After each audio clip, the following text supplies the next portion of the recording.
నమస్తే అండి. I'm doctor Shruti, consultant, fertility expert, 49 hospitals, LB Nagar branch.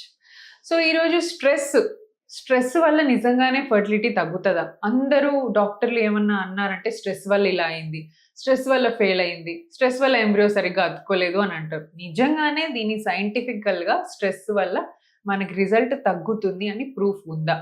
So, దీనికి నా ఆన్సర్ వచ్చేసి 50% డెఫినెట్‌లీ స్ట్రెస్ వల్ల మీకు ఎఫెక్ట్ పడతదండి. Because stress is nothing but మన హైపోథాలమస్ నుంచి, తర్వాత పిట్యూటరీ నుంచి హార్మోన్స్ రిలీజ్ అవుతూ ఉంటాయన్నమాట. Whenever you are under stress అంటే చాలా టెన్షన్ పడిపోవడము, యాంగ్జైటీ ఇలా ఉండటం వల్ల అడ్రినలిన్ హార్మోన్ అని రైజ్ అవుతది. సో, ఈ అడ్రినలిన్ హార్మోన్స్ రైజ్ అయినప్పుడు ఇవన్నీ స్టీరాయిడ్ హార్మోన్స్ అన్నమాట. Stress hormones are nothing but steroid hormone. So, steroids బాడీకి ఎంత మేలు చేస్తాయో స్టిరాయిడ్ వల్ల బాడీకి అంతే నష్టం కూడా ఉంటదండి.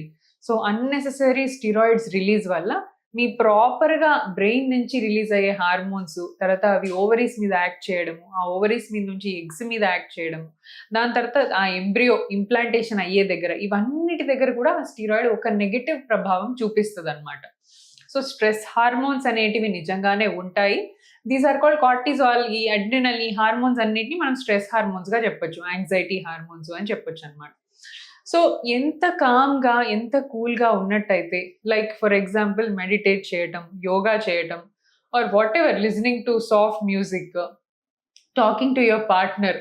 సో, మంచి టైం తీసుకొని వెకేషన్ వెళ్లి స్పెండ్ చేసి రావడం. ట్రీట్మెంట్స్ తీసుకున్న వాళ్ళు ఈ పనులు చేస్తే డెఫినెట్‌లీ రిజల్ట్స్ చాలా బెటర్‌గా చూపించాయండి. సో, స్ట్రెస్‌ఫుల్ ఫ్యామిలీస్‌లో చుట్టూ ఉన్న ఎన్వైర్న్‌మెంట్ స్ట్రెస్‌గా ఉన్నా గూడా రిజల్ట్ నెగెటివ్ వచ్చే ఛాన్సెస్ ఉంటాయండి. సో, మనం అందుకనే spending time with your partner is very, very important. Share your burden. మీకు ఎటువంటి ప్రాబ్లమ్ అయినా we doctors are here to help you out. So, డాక్టర్స్‌తో మాట్లాడి, పార్ట్నర్స్‌తో మాట్లాడి స్ట్రెస్ లెవెల్స్ తగ్గించుకోవడానికి చాలా వేస్ ఉంటాయి. మీరు నెట్‌లో సెర్చ్ చేయొచ్చు, లేదా there are so many things in the internet available right now.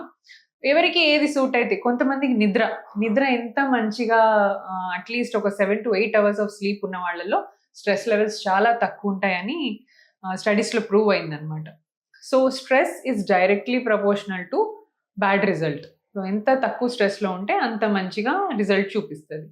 So, for example మీరు ఏదో ఒక రకమైన ట్రీట్మెంట్ తీసుకుంటున్నారు. న్యాచురల్‌గా ప్రెగ్నెన్సీ ట్రై చేస్తున్నారు. కొంతమంది ఐయూఐలో ఉంటుంటారు.